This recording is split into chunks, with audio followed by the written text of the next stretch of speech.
Hello guys, मैं cockroach जनता party का founder.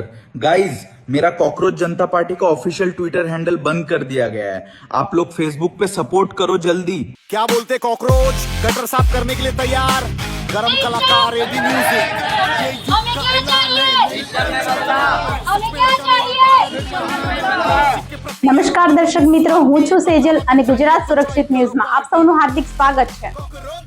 સામાન્ય રીતે ચૂંટણી આવતી હોય ત્યારે નેતાઓ પક્ષ પલટતા હોય છે, પણ 2026માં ભારતના ઇતિહાસમાં પહેલીવાર આખી પેઢી બદલાઈ ગઈ છે।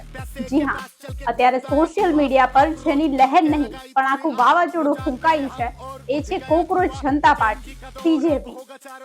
વિચારો કે જે જીવને જોઈને આપણે અત્યાર સુધી મોઢું બગાડતા હતા, આજે એ જ બંદો કરોડો યુવાનોનું ગૌરવ બની ગયો છે।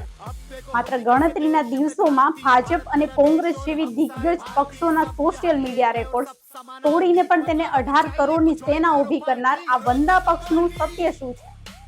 તો આ માત્ર એક વાયરલ મીમ છે કે પછી ન્યાયતંત્ર અને બેરોજગારી સામે યુવાનોનો બહુ મોટો આક્રોશ? જો આ અમારા ખાસ અહેવાલમાં। આંદોલનનું બીજ રોપાયું 15 મે 2026 ના રોજ સુપ્રીમ કોર્ટમાં એક સુનાવણી દરમિયાન બેરોજગાર યુવાનો માટે કથિત રીતે કોકરોચ એટલે કે વંદા જેવા શબ્દોનો પ્રયોગ થયા હોવાના સમાચાર વાયુ વેગે ફેલાયા। જોકે આ બાદમાં ચીફ જસ્ટિસે સ્પષ્ટતા કરી કે તેમની ટિપ્પણી ખોટી ડિગ્રી ધારકો માટે હતી, પણ ત્યાં સુધીમાં તો મોડું થઈ ગયું હતું। બોસ્ટન યુનિવર્સિટીના છાત્ર અભિજીત દીપકે અપમાનને જ હથિયાર બનાવી દીધું અને જન્મ થયો कॉकरोच जनता पार्टी नो।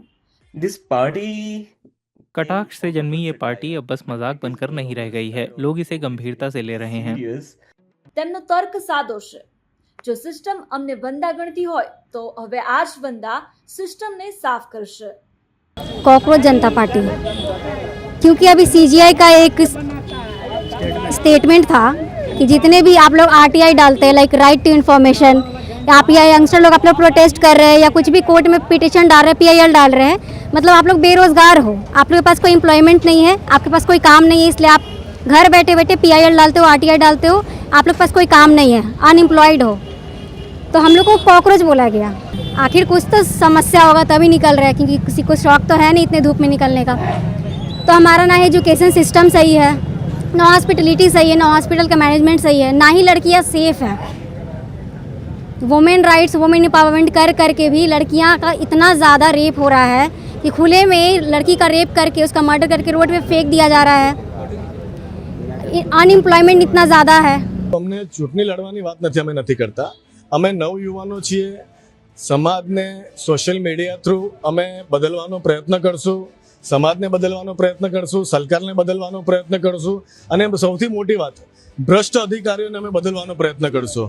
ભ્રષ્ટ અધિકારીઓ સારું કામ કરતા હોય તો અમને કોકરોચ બનવાની જરૂર નથી। અને સીજીઆઈ દ્વારા પણ જે ટિપ્પણી કરવામાં આવી છે, ભણેલા ગણેલા ઉમેદવારો જે આજે એનડબલ્યુટીની એક્ઝામ હોય, આજે 25-25 લાખ લોકો વિદ્યાર્થીઓ, એના મા બાપે એમને કેવી રીતે ભણાવ્યા હશે, એના મા બાપ શું મજૂરી કરતા હશે, મોંઘવારીમાં એ લોકોનું ભણતર કેવી રીતે એમના મા બાપે કર્યું હશે, પણ સરકારને કોઈ જાતની ચિંતા નથી આજે યુવાનો પ્રત્યે।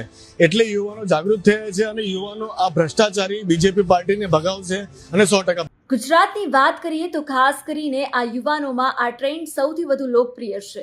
પેપર લીક અને બેરોજગારીથી પરેશાન સુરતના ઝેન્ઝી યુવાનો સીજીપીના સૂત્ર ધર્મનિરપેક્ષ, સમાજવાદી, લોકશાહી અને આળસુને પોતાનો અવાજ ગણાવી રહ્યા છે। ભલે આ પક્ષ ચૂંટણી ન લડવાનો હોય, પણ સોશિયલ મીડિયા પર તેની હાજરી એ વાતનો પુરાવો છે કે હવે યુવાનોને હળવાશમાં લેવો ભારી પડી શકે છે।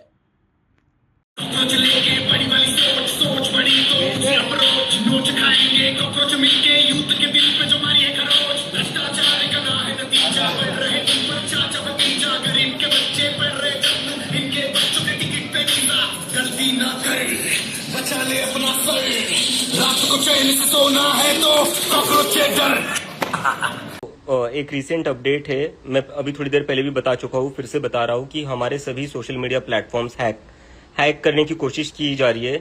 हम जितना इस सिस्टम के अगेंस्ट, इस गवर्नमेंट के अगेंस्ट बोल रहे हैं, उससे इन लोगों को अब थोड़ा इरिटेट हो रहा है, जिसकी वजह से ये अभी सारे के सारे हमारे प्लेटफॉर्म्स, हमारी वेबसाइट को भी ये हैक करने का ट्राई कर रहे हैं। इंस्टाग्राम के मुझे अभी तक कम से कम 100-150 पासवर्ड रिसेट की रिक्वेस्ट आ चुकी है।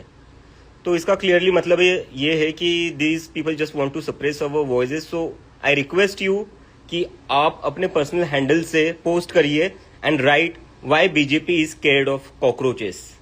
I request.